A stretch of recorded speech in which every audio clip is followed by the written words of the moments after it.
muri ababyeyi base bibaza ngo natwe aratuvuze ko umusanzu wacu uziyongera, ese uziyongera ku kihe kigero? Ese n'ubundi hari n'abantu bakwibaza ngo harya umusanzu wanganaga gute, ariko umubyeyi wese ashyira agatima ati ubwo tuzongera hangana ate? Birumvikana rwose, ni ikibazo bahita bibaza rwose birumvikana. Ababyeyi ubundi bafite abana muri pre-primary na primary batangaga amafaranga 950 ku gihembwe. Ayo ngayo azazamuka abe 2,000. Ni 2,000 by'Abanyarwanda. Yego yego. Abo ni abafite abana muri pre-primary na primary. Ababyeyi bafite abana muri secondary iriya wigutaha ubundi batangaga 19,500. Ubu bazajya batanga 24,000. Nabyo ni ku gihembwe. Yego. Abafite abana wari muri boarding school ubundi batangaga 85,000. Ubu bazatanga 110,000. Iyi mibare rero ntabwo twayihimbye. Yego. Ijyana na adjustment cyangwa se consumer price index.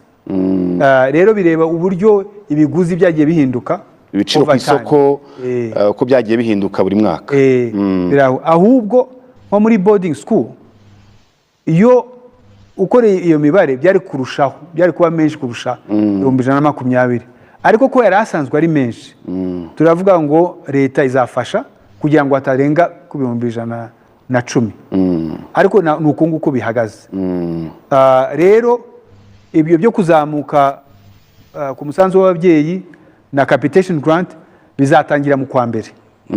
Impamvu twabishyize mu kwa mbere ni kugira ngo abantu bagire umwanya uhagije wo kwitegura, kandi natwe tubone umwanya wo kubiganira no kubibaganiriza, kuko ubundi twari kubishyira mu kwa 9, ejo bundi ni mu kwezi kumwe, kandi ababyeyi bamaze no kwitegura ibikenerwa kugira ngo umwaka uzatangire bose.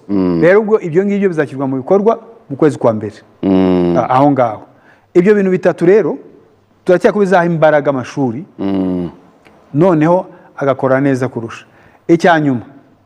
Icyanyuma ni ikibazo dukomeje guhangana nacyo, cyane cyane amashuri akomeje guhangana nacyo, cyerekeye discipline. Imyitwarire mu mashuri. Imyitwarire iri mu mashuri imeze nabi se? Iracumbagira. Ntabwo ari hose, ntabwo ari bose, ariko hari imyitwarire mibi twagiye tubona. Rero iyo tuvuze ishuri rigomba kuba ari ahantu hafite environment umwana ashobora kwigiramo. Ntabwo iyo environment ishoboka hari indiscipline. Nta n'umuntu akura uburere n'uburezi cyarimwe. Uburere n'uburezi rwose. Ntabwo rero bishoboka mu gihe tudashyize imbaraga muri discipline ku ishuri.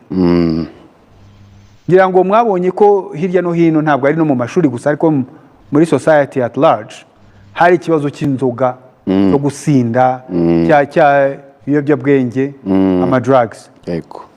Ku ishuri naho hari bamwe na bamwe bagenda babizanamo. Ntabwo ari icyorezo ngo kigeze, ariko haraho byagaragaye. Mu banyeshuri, mu barimu, mu banyeshuri, mu barimu no mu barimu bamwe na bamwe. Rero ishuri rigomba kuba icyo nakwita alcohol and drug free zone. Ahantu hatarangwa n'ibiyobyabwenge na biki. In essence ni ukuvuga ngo dushaka ko ari zero tolerance, ni ukuvuga ngo ntabwo bigomba kuhagaragara. Rero uzabifatana ku ishuri, yaba umunyeshuri, yaba umwarimu, yaba umudiregiteri, yaba umukozi wo mu gikoni, umuntu wese uzabifatanwa ku ishuri azahita yirukanwa burundu. Azahita yirukanwa. Abanyeshuri kuko tugomba kubafasha abana, tuzakorana na local government tubafashirize mu zindi programme hanze y'ishuri, apana mu ishuri, kuko ishuri ntabwo ari ahantu wakorera ibyo bintu. Rero nagira ngo tubyumvikaneho twese. Inzoga, ibiyobyabwenge ntabwo bishobora kugaragara ku ishuri na gato, ntabwo bizihangarirwa. Uzabizana wese azahita yirukanwa ako kanya. Iyo ni muri ya effort yo kugira ngo tuzane discipline ku ishuri. Urundi rugero naguha ni nk'abana baza ku ishuri bakarwana bagakomeretsa abandi. Ugasanga umwana bararwanye arakomeretse agiye kwa muganga, ashobora no kujya mu bitaro. Uretse n'ibyo hari n'abana bakubise abarimu. Twagiye tubyumva. Bakubita abarimu. Ibintu byo kuzana urugomo ku ishuri rwo kurwana, rwo gukubita abarimu, ntabwo bishobora kwihanganirwa. Uwo mwana azahita yirukanwa. Nawe afashirizwe mu zindi porogaramu hanze y'ishuri.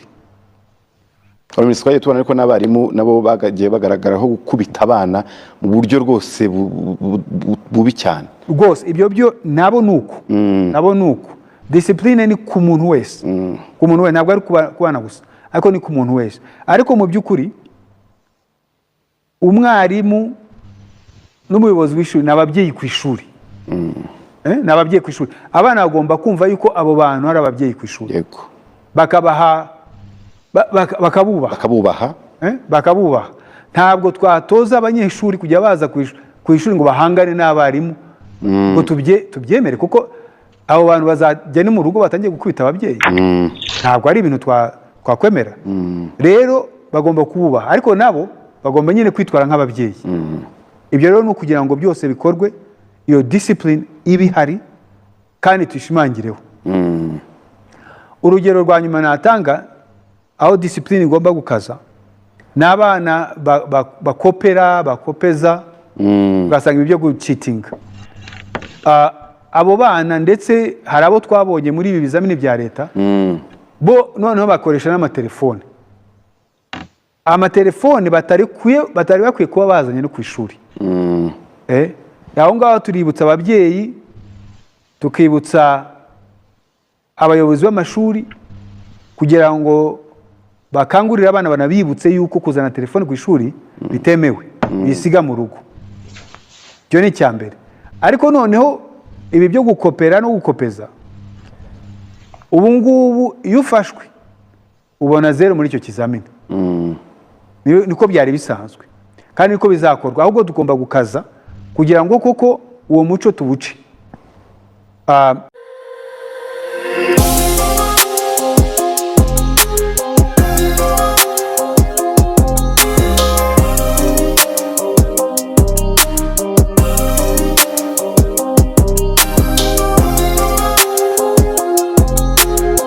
Yo, welcome talk. Yes, iyi ni Shema One TV nk'ibisanzwe tubahaye ikaze.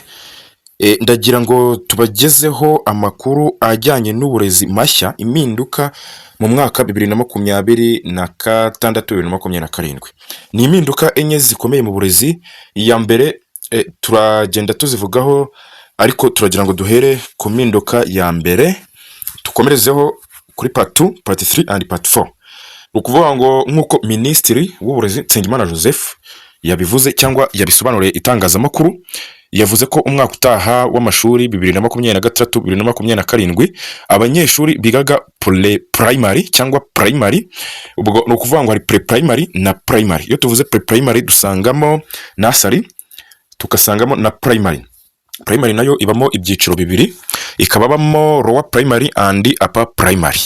Ibyo byiciro byose mbere byishyuraga amafaranga 950 ku gihembwe afasha abana mu kurya. Aya mafaranga atangwa n'ababyeyi kugira ngo afashe abana ku ishuri mu bijyanye n'amafunguro. Ariko nkuko Minisitiri Nsengimana Joseph yabitangarije itangazamakuru, yavuze yuko amafaranga aziyongera akava kuri 950 ku gihembwe akagera ku 2000.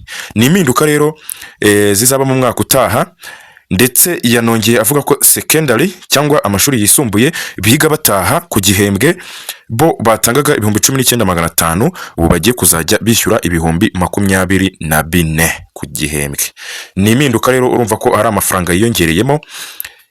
Ariko akaba yavuze yuko ndetse izi mpinduka ari ukugira ngo bafashe abanyeshuri kubona amafunguro abagirira umumaro, ndetse ni nako bije yiyongereye ijyanye na capitation grant. Turagenda tubibona icyo ari cyo cyangwa n'impamvu ishobora kuziyongera cyangwa naho ibiciro ku isoko bigeze.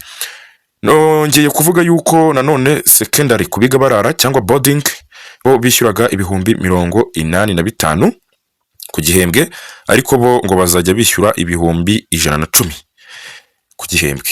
Ni amafaranga rero yagendagwa atangwa ku gihembwe tugendeye hano mu byiciro by'amashuri primary, secondary ku biga bataha ndetse na secondary ku biga baba mu kigo. Urumva rero ko hari impinduka, amafaranga yiyongereye, ariko icyo yabivuzeho gikomeye cyane nuko yavuze ko aya mafaranga atazishyurwa mu kwezi kwa 9 umwaka w'amashuri ugitangira, ahubwo aya mafaranga azatangira kwishyurwa mu kwezi kwa mbere.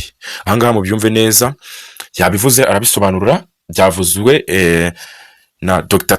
Joseph Nsengimana, umuyobozi mukuru cyangwa minisitiri w'uburezi mu Rwanda, niwe wasobanuye ibi ngibi abibwira itangazamakuru. Avuga ko ababyeyi batiteguye, ababyeyi mu kwezi kumwe gusigaye, nkuko tubibona hasigaye ukwezi kumwe kuko ikiruhuko kigezemo hagati, kirangije ukwezi kigiyemo, hasigaye ukundi kwezi.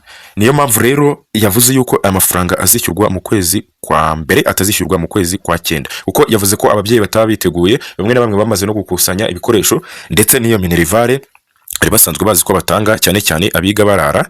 Yavuze ko bagiye gutanga igihe gihagije, ibi bintu by'impinduka ku bijyanye n'amafaranga y'ishuri bizatangira kubahirizwa mu kwezi kwa mbere. Bityo rero yakomeje anavuga yuko ibi ngibi byiyongereye nyuma y'imyaka 5 amafaranga yatangwaga ari ayangaya bisanzwe ku babyeyi, ariko na leta hari uruhare igomba kubigiramo, kandi ndetse n'uruhare leta yatangaga narwo rwazamutse. Turabibona muri part 2, byose ugenda ubikurikira. Niba urebye part 1 urebe na part 2 kugira ngo ukomeze ukurikire impinduka zigenda ziba. Niba urebye part 2 urebe part 3, niba urebye part 3 urebe part 4, kugira ngo izi mpinduka enye zose zitagucika. Birareba ababyeyi, birareba abarezi, ndetse birareba buri muturarwanda wese urerera muri Minisiteri y'Uburezi, kugira ngo izi mpinduka ajyane n'igihe, ndetse no kugira ngo hatagira na kimwe kimucika.